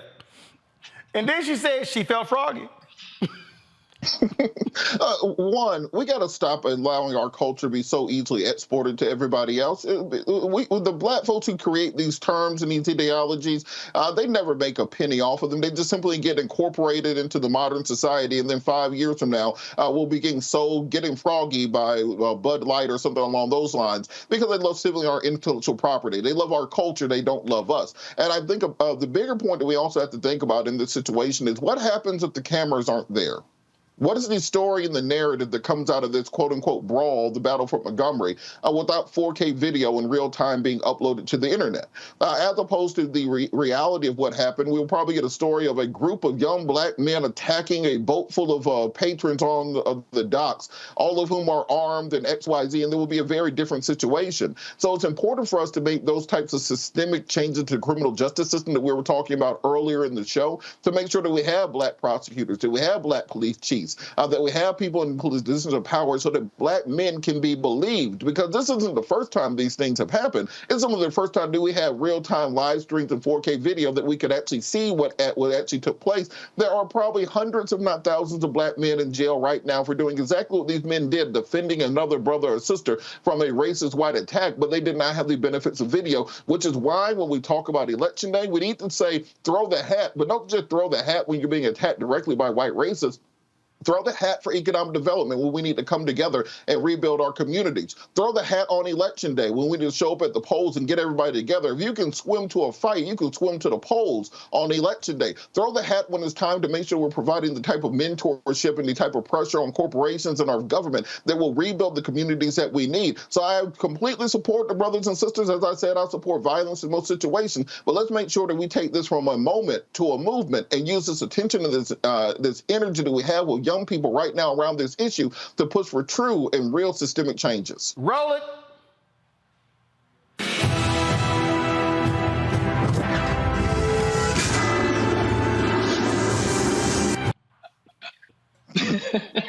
Roll the next one. I held my breath when that boat pulled up, 'cause I know how real niggas do. I almost shed a tear when he jumped in the water to swim to a brother's rescue down by the river, where white folks got their ass whooped for acting a fool. Just like the river runs to the ocean, they was running right after you. They running fast, they hold your hand. This ain't gonna work out well, no. Chin checks and eye swolls, one by one on their flat butts they fell. And you know we don't discriminate, so they beat on their women as well. The whole family was evil. It ain't hard to tell, no. So I held my breath when that boat pulled up, 'cause I know how real niggas do.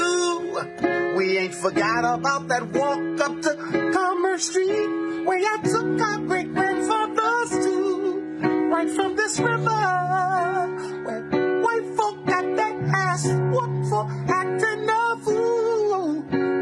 Just like the river runs to the ocean, we'll be running after you.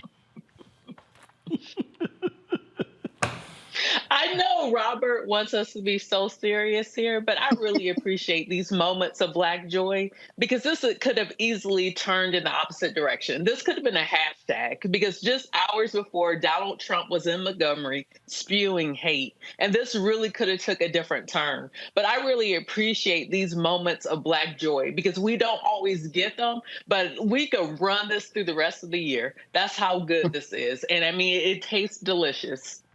Oh, it absolutely is. By the way, go to my iPad. 2 of the 3 white men who have been facing charges have not turned themselves in. Let's see here. 2 of the 3 suspects. Again, one of them has turned himself in, Richard Roberts, but Alan Todd and Zachary Shipman have not. The mayor, Stephen Reed, says they should be doing so by the end of the day. Well, we're at the end of the day and it ain't happened yet. And look, Rebecca, all these people out here who are running their mouths, who are upset by all of this, again, as I said last night and I said on Monday, Black people have had to deal with bullshit since 1619. But the last 5 years, we have seen Black people accosted a young girl in the Bay Area for selling some damn lemonade. We've seen Black people working for FedEx and UPS question, what are you doing here? I'm delivering damn packages. Matter of fact, it was a FedEx worker, brother was shot at in Mississippi and somewhere else. And so we can go on. We've run a lot of these stories over and over and over again. And again, Black folks chilled out. The brother who was fishing, okay? 3 white folks roll up on him. They call the cops. He got to keep showing his ID. This is the stuff that we've had to deal with. And Black folks are like, you know what? We sick and tired of being sick and tired. And it's good and it's glorious. Like, I go back and forth because there are times when I'm like, hey, just get home alive at night so you can live to see another day. But, you know, listening to what Robert said earlier, which rendered Scott pretty speechless, but it was very on point, is that we are in a violent country. It was rooted in violence. And for some people, they only understand violence. So it is good to see that people are defending each other. And it's like, don't believe those narratives that Black folks aren't unified and Black folks don't look out for each other, because we clearly saw Black folks looking out for each other and making sure that everyone got home safe that night. Robert? And Roland, also remember, Alabama is a constitutional carry state. Those rednecks getting off that boat, all they would have had to do was say, I was in fear of my life. We were being ganged up on. We saw Negroes coming out the water and jumping down, so we had to pull out our guns and defend ourselves. This is why it's crucial for as many Black folks as possible to own, be trained, be licensed where necessary with firearms, because that is a situation where you need to have your everyday carry on you, because you never know how the situation will escalate. And the last thing you want to do is be trying to defend another Black man and you end up being a hashtag yourself. We just had the Niger convention in Atlanta last weekend. I highly recommend people to get involved with Second Amendment organizations. You have the exact same rights as everybody else. If you don't be a second-class citizen, exercise them as necessary. Oh, absolutely, absolutely. All right, folks, hold on one second. Got to go to a break. We're going to come back. We got some other news today we want to cover. You're watching Roland Martin Unfiltered right here on the Black Star Network.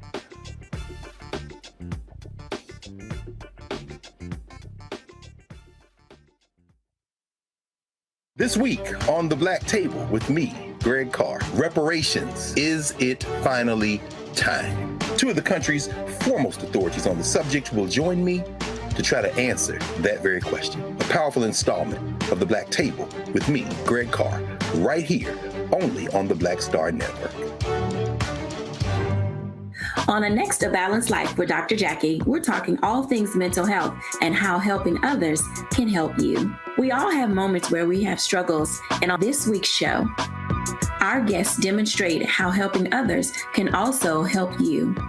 Why you should never stop giving and serving others on a next A Balanced Life here on Black Star Network.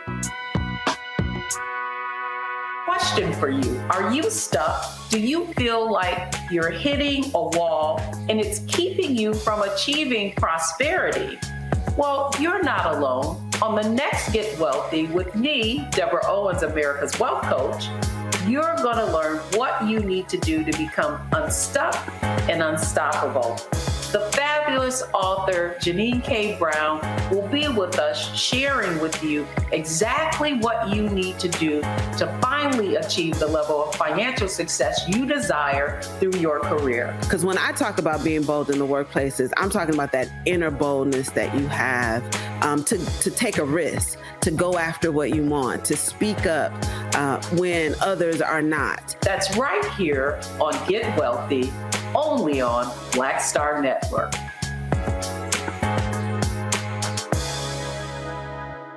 This is Essence Atkins. Mr. Love King of R&B, Raheem Devon. It's me, Sherry Shepherd, and you know what you watch. You're watching Roland Martin, Unfiltered.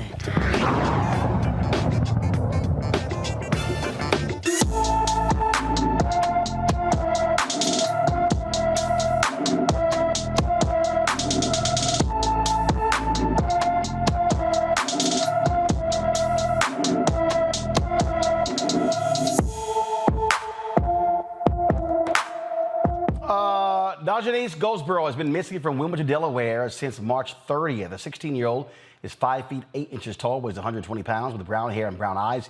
Anyone with information about Dajanese Goldsboro is urged to call the Newcastle County, Delaware Police Department, 302-573-2800, 302-573-2800.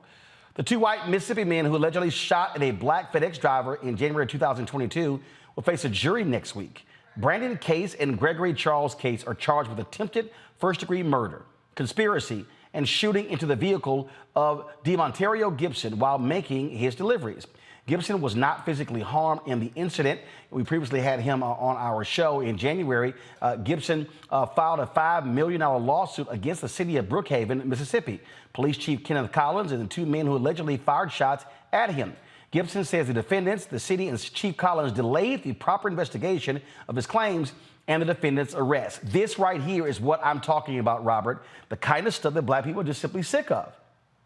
No, you're absolutely correct. And when I was talking to some of my white friends about why black folks were going off so much about the Battle of Montgomery, and this is part of the reason we're so used to not having justice. We're so used to not being believed. We're so used to this striated culture that we have in America, where we still have never judicially overturned the Dred Scott decision, and the conceptualization that black men have no rights that a white man is prone or required to respect. That when we see a win for our team, for our group, for our ethnic group, of course we're going to take this and move forward with it. And I think that part of the problem that we have in this country is that justice is so often delayed for black Americans. And that now we've created this environment of white victimization, where you have Donald Trump and Ron DeSantis and an entire cable news apparatus surrounded by this idea of empowering poor white people in this country to believe that the way that they can exert power and regain their status in America, that Leave It to Beaver conceptualization of what it was to be white,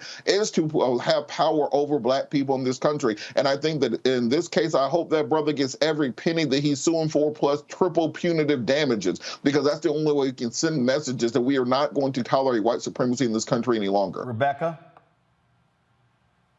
Yeah, just like what Robert said, like, bottom line is that there's a lot of bad things that are happening to black people in this country, and it's not appropriate. What I would like to see is more of these corporations that black people work for stepping up when these things are happening. I would love to have heard with whether or not FedEx was providing legal support or providing financial support for this person to be able to move forward and get justice. Because these corporations have to understand that part of being good citizens is also protecting your workers, especially when racial harm is targeted towards them. All right, folks. A black mother is suing the city of Detroit and the Detroit Police Department after being falsely arrested by officers using facial recognition technology. The federal lawsuit claims Portia Woodruff, who was 8 months pregnant at the time, was handcuffed, taken to jail, and booked in February of 2021 on carjacking and robbery charges, all based on a faulty facial recognition match. Woodruff's complaint says facial recognition alone cannot be probable cause for arrest. Facial identification software is prone to errors that humans might also make. Woodruff was later released for insufficient evidence. This is not the first time that the Detroit Police Department has faced accusations of the misuse of facial recognition technology. The American Civil Liberties Union filed a complaint against the department in 2020. In 2019, a U.S. government study found racial bias in facial recognition algorithms with Native American, Black, and Asian people disproportionately affected. No shock, Rebecca. If you're white and you're the one who's setting the standard, guess what's going to happen? Racism. You know, until racial bias is removed from this technology should be banned within the United States for law enforcement use. Full stop. If I'm going to a public restroom, I can't even get the soap dispenser to properly work because it doesn't properly sense my Black skin, then I should not be arrested using the same technology. We all know that there's inherent biases, and for law enforcement in this country to use that particular tool when we know the disproportionate impacts on ethnic minorities in this country is simply irresponsible. Robert? You know, when we talk about systemic racism, a lot of people in the majority community act as if we are speaking some foreign language that they don't understand. Or people like Tim Scott. I think he identifies with the other team, so we'll lump him in there also. And when we're talking about systemic racism, you can trace it back and say, well, 50 years ago, we didn't allow Black folks to have the same access to equal education. Therefore, 30 years ago, we have fewer Black people entering computer science. Therefore, 10 years ago, when you're developing this technology for facial recognition, there aren't Black people in the room, and therefore not Black people who can be part of the programming. Therefore, in 2023, Black folks get arrested as a result of software not being able to properly identify people. There's a system that is put in place. So did the individual person programming that software, did they individually have a bias against African Americans? Probably not. But because we exist within a system that is built upon the conceptualization of putting Black people in a second-class status that trickles down into the very fabric of America. This is why it takes, quote-unquote, affirmative action, not simply enough to say we're going to passively allow these things to go away, but rather to say that we're going to take the type of affirmative steps necessary to invest in putting more Black people into computer science, to invest into getting more Black people into higher education, to invest into getting more Black folks into engineering so that we can fix the issue going forward. And as Rebecca said, until you perfect it, it should not be rolled out in any way that can materially affect individuals. It's one thing not to be able to get soap out. It's another thing not to be able to get out of jail. So, folks, earlier I mentioned what happened last night in Ohio. Republicans want to make it harder to pass a ballot referendum. So what did they do? They put it on the ballot to raise your threshold from 50 to 60%. Why? Because they do not want voters in Ohio to put reproductive freedom in their constitution. They got pimp slapped with a lot of chairs last night. Voters rejected that proposal in a huge, huge way in this special election. They came out in big numbers. Now, mind you, there's a lot of Republicans elected statewide in Ohio. This lost by more than 60%. Voters still have to decide on a constitutional amendment scheduled for the November ballot that would guarantee access to reproductive rights in that state. That right there, Rebecca, I love how people keep framing this as, whoa, this is bad news for Republicans. It's actually good news for Democrats. So I want Ohio voters to understand that it was the Republican legislature with the current Secretary of State, Frank LaRose, who wanted to make it harder for you to be able to have your voice heard. I want people to understand these are the people that are trying to take away your rights in Ohio, and you need to do something when you have an opportunity. In fact, Secretary of State Frank LaRose is running for the U.S. Senate seat next year. I want you all to remember that he's trying to take away your rights. What's also interesting is that the current requirement is that out of that 44 out of the 88 counties, at least 5% of the signatures for a ballot initiative needed to be from 44 out of those 88 counties. If this would have passed last night, it would have raised it to all 88 counties would have had to have a certain percentage in order for a constitutional amendment to be adopted in the state. It's not just reproductive rights that's on the ballot this upcoming November, but next year there's going to be a movement to actually increase minimum wage in Ohio. So it's workers' rights as well as, and even more additional rights in Ohio. So it was good to see that Ohioans were smart enough to say, hey, we're not going to let the Secretary of State make it harder for our voice to actually be heard in the state of Ohio. Robert? And I think beyond the issue of pro-choice versus pro-life, we have to understand that I've talked about for over a year, the slow-moving fascist coup that is taking place in America, and this is part of it continually. We saw this with Ron DeSantis earlier in the show, and we're seeing it now. The Republicans have simply decided if you can't beat them, change the rules. As Mos Def said, if they start keeping pace, you start switching up the tempo, because they understand they are no longer a majority party in America. They are no longer the second largest party in America. Indeed, Republicans are becoming a third party, and in many cases, a fourth party behind the MAGA party. And because they know for a fact they cannot get the majority of people to get on board with their legislative agenda or the issues that they are promoting, they have chose to just go by and start changing the rules. If you want to get rid of abortion in the state, then just put it on the ballot and whoever wins, wins. Instead of saying that, they say, well, let's change the rules. So instead of needing a simple majority, you need 60% to do it. The same way United States Senate, we used to be able to pass things with 50 votes. Now you need a filibuster-proof majority in order to get things done. The same way that we're seeing this entrenchment in judiciaries around the country that Republicans are doing, pushing out progressives, making sure that they can make the changes down ballot and trying to remove power from the federal government through many of these conservative judges. So when we talk about this slow-moving fascist coup, it's one thing to celebrate these individualized battles, but don't forget that there is a bigger battle ahead, the battle for whether or not America will remain a republic or whether we will fall into authoritarianism. If you don't believe me, look at Ron DeSantis in Florida and imagine on the national level.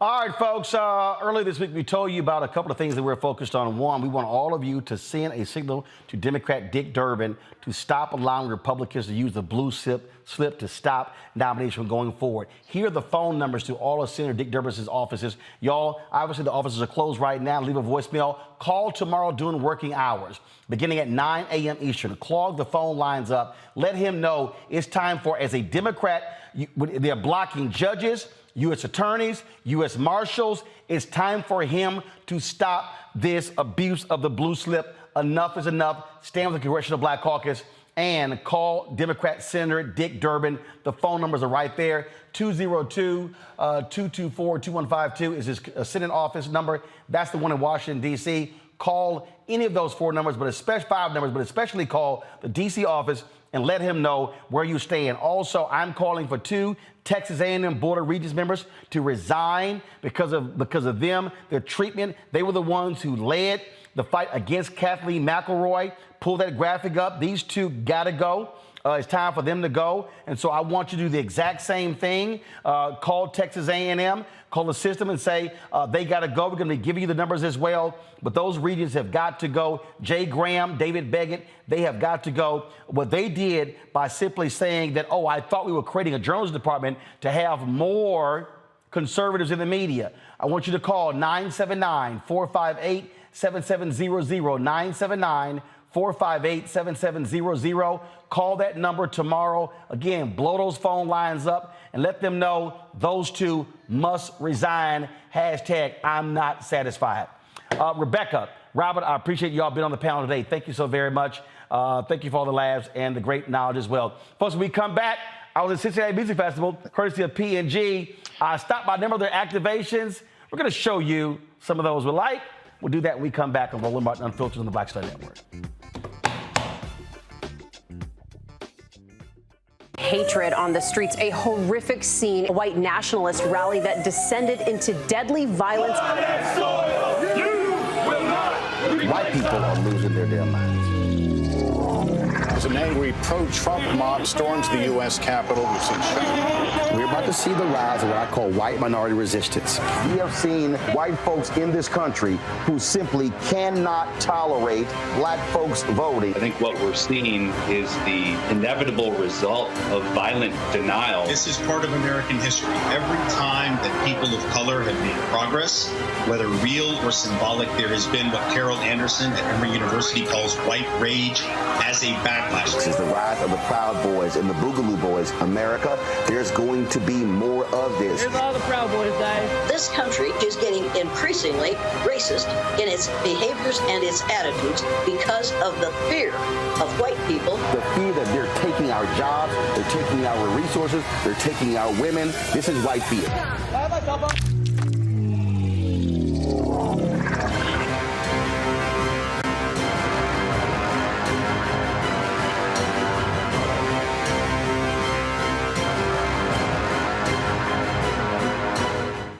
Question for you. Are you stuck? Do you feel like you're hitting a wall and it's keeping you from achieving prosperity?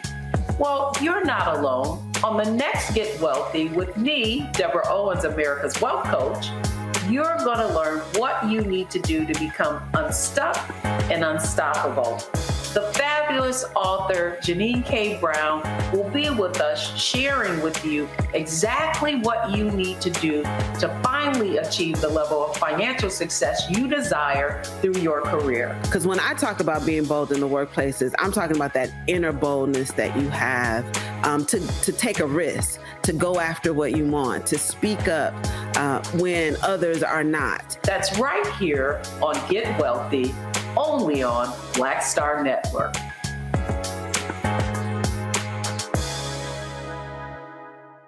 Carl Payne pretending to be Roland Martin. Holla! You ain't got to wear black and gold every damn place, okay? Ooh, I'm an alpha, yay. All right, you're 58 years old. It's over. And you are now watching Roland Martin Unfiltered. Uncut, unplugged, and undamn believable.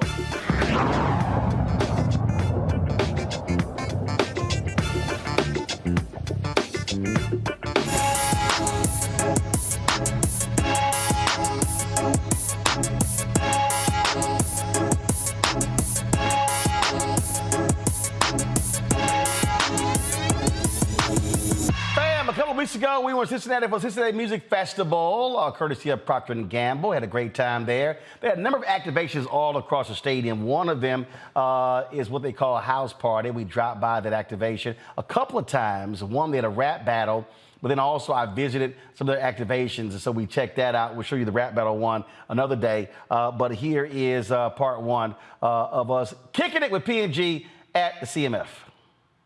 All right, folks, we're at the Cincinnati Music Festival, and this here is one of the P&G activations called House Party, where as you see this walking on down here, so you got, so one of the things what you see all over the place, walking on through, so if you look at over here, and you see on the wall over here, you see how they have all of the signage here, and so the C, M, and the F is based upon sort of like the New York City subway stations, so that's why they sort of have it looking like this here. That's why they have it here, sort of give you that New York City feel. That's why you have sort of this graffiti as well.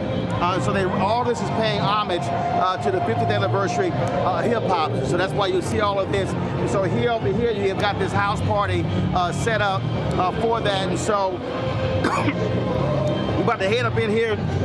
They're going to have a rap battle. We got folks doing breakdancing.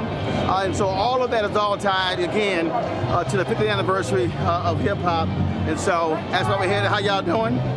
And so all the folks in line, so let's go check it out.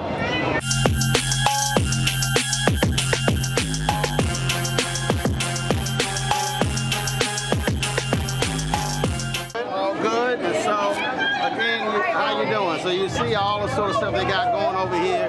So you got the gang stuff happening over here. You got the Febreze stuff over here. Of course, you got the dance floor over here as well. Then, of course, you got the Dawn setting over here. And so, again, check out these Swiffer. Let's go over here. The